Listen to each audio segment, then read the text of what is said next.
যমুনা আউটলেটে পরে যাব। আজকে আমি চলে আসছি কিন্তু পুরাতন আমাদের পাশে বেবি ব্লু আর পিঙ্ক বার্ডের বিশাল একটা ধামাকা স্টাইলের কাপড় চোপড় নিতে, মানে মানে থুকুমুকু, মানে আমার প্রতিবেশী একটা মেয়ে, তার হচ্ছে বার্থডে।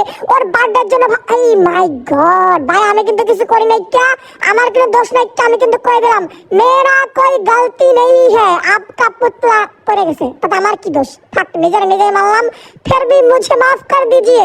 अच्छा ব্যাপারটা হচ্ছে मेरा इलाका में मेरा एक क्या क्या कहते हैं, प्रतिवेशी का एक लिटिल गर्ल है, मैंने लिटिल बच्चा में हो, उसके लिए एक जमा कपड़ चाहिए ना, उसके लिए मैं आया हूँ यहाँ पर इतना কালেকশন, মানে এমন সুন্দর জামা দেখে তো ভাই আমার মাথাটা ঘুরে গেল রে ভাই। এইরকম যদি এত সুন্দর ড্রেস আপ কালেকশন থাকে, পার্টি ড্রেস থাকে, তাহলে আমার তো মন থেকে সব উঠাই না যায়, কিন্তু গিফট দিমু বলতে কথা